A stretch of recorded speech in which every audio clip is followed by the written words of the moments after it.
I apologize in advance if you hear some banging noises in the background throughout this video. Hopefully you won't, but one of my neighbors, they're getting a new roof put on their house today, and they're not going to be done to the end of the day, so I got to go ahead and get this video out. I find it so fascinating how different cultures react to things differently.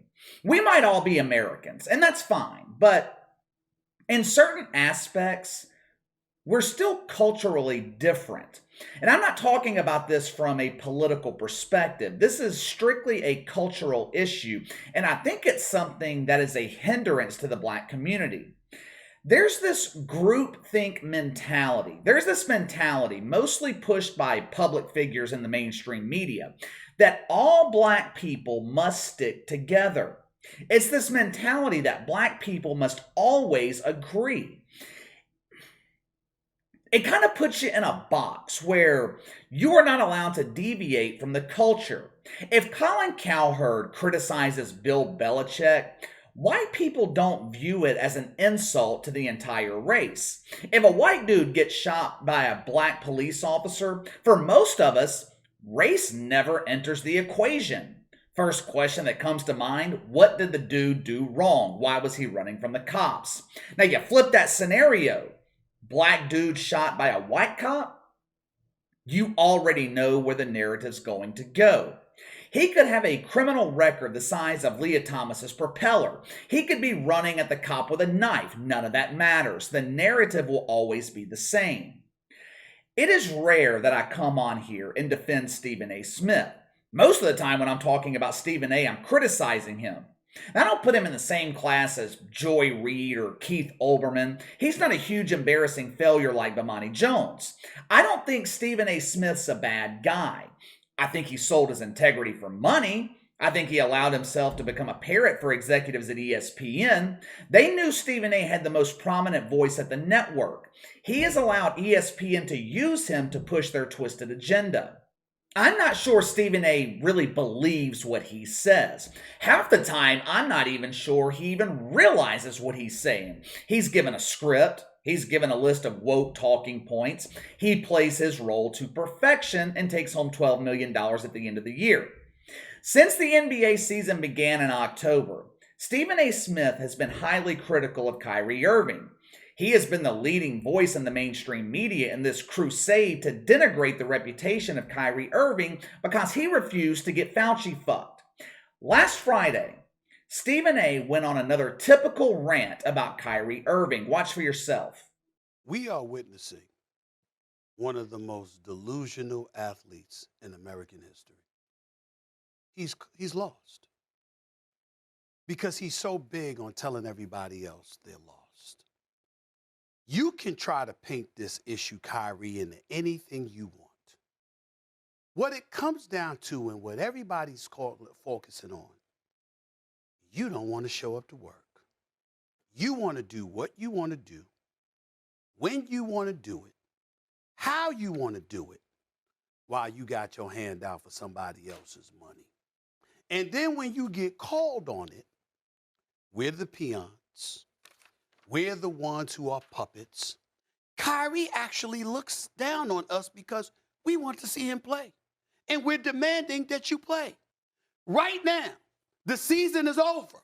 He got 6 months off. 6 months off on top of the 53 games that he missed. While I defend Kyrie Irving for taking a stand against the ridiculous mandates in New York City, while I support him 100% in that decision, his reputation, his actions in past seasons, it leaves him wide open for this type of criticism. Like I said last week, if LeBron James missed 53 games for taking a stand against the COVID mandates, the media, they would have criticized him for it, but they wouldn't be able to claim it was a pattern of behavior. Throughout his career, LeBron James averaged 72 games a season. He's always been available. Kyrie Irving misses games because NASA is having a clearance sale on moon rocks.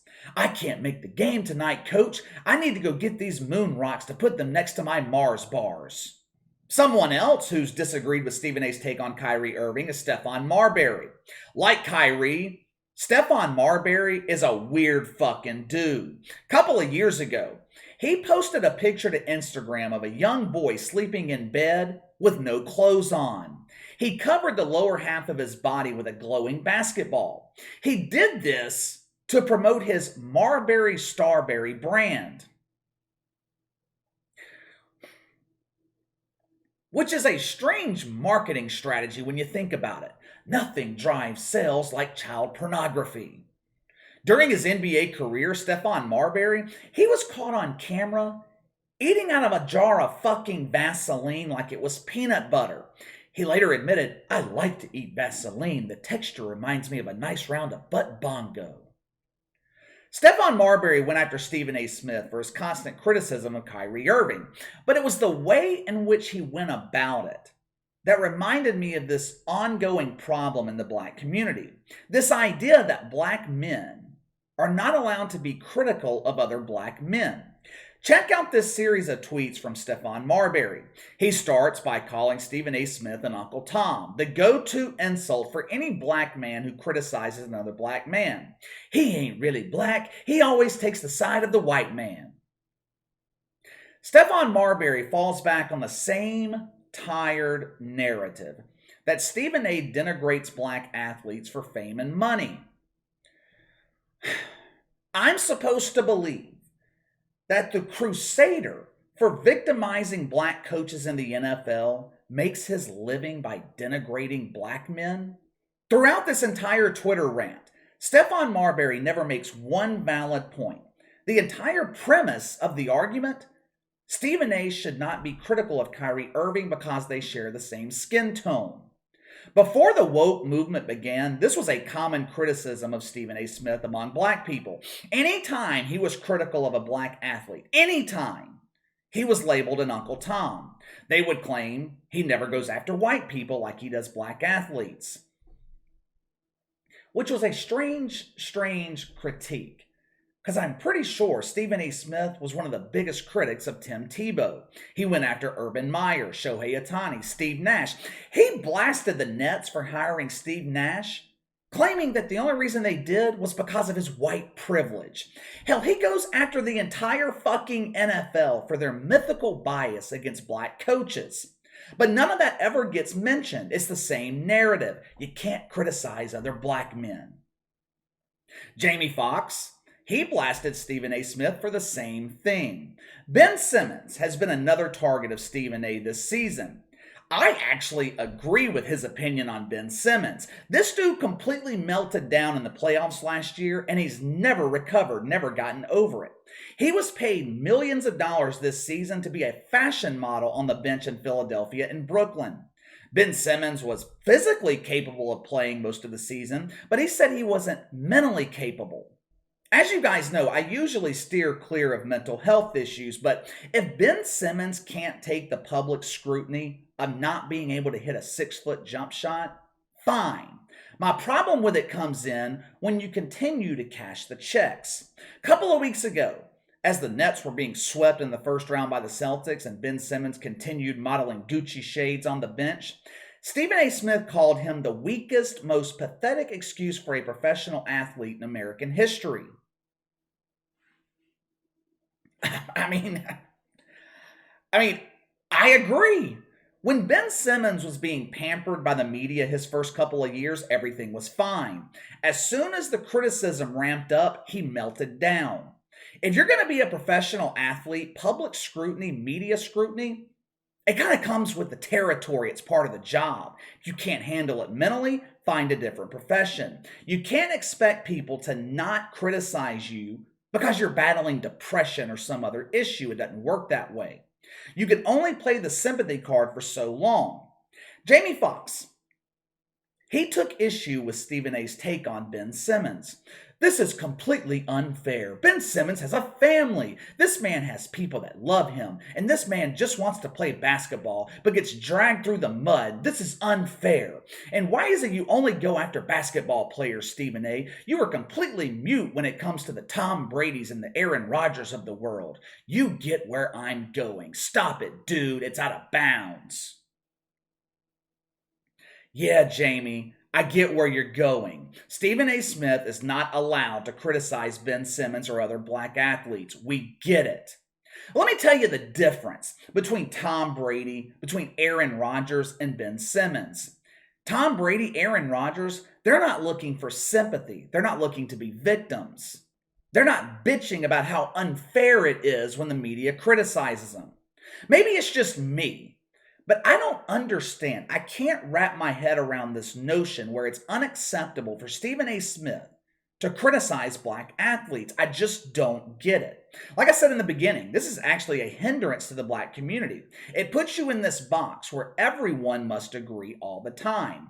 Everyone must share the same opinion. You always have to support each other. If you speak out publicly against a Kyrie or a Ben Simmons, you get blasted on social media. This is why the premise of social justice doesn't work. It doesn't allow for dissenting opinions. Everyone must be uniform. Everyone must be the same. The individual doesn't matter. It's all about the collective. When I read the quotes from Jamie Foxx, the first thought that came to my mind was, here we go again with this victim mentality. It's unfair to go after Ben Simmons. He has a family. We should build each other up. No criticism allowed. Where was this same bullshit when Stephen A. Smith went after Tim Tebow? Pretty sure Tim Tebow has a family. What about Steve Nash? He claims Steve Nash was given the Nets job because of his white privilege. Jamie Foxx didn't have a problem with that. I don't even agree with Stephen A's take on Kyrie Irving, but if you're Stephon Marbury and you're going to disagree with him, you're going to criticize him, at least come with valid points. Race has nothing to do with it. Stephen A., he likes getting Fauci fucked. Kyrie doesn't. That's the crux of the issue. I don't understand how race gets brought into it. I don't understand this notion that because you share the same skin color, you can't call someone out. Doesn't make any sense to me. I have a lot of black dudes in my audience. Maybe you guys can enlighten me on this. Maybe you can shine some light on this for me. Maybe you can explain where this mentality comes from. Let me know. Sound off in the comments below. Make sure to like and subscribe. Click the notification bell to receive all notifications from the channel. Best way to contact me is by email at btlkc84@gmail.com, KC_BTL84 on Twitter. I'll see you guys later.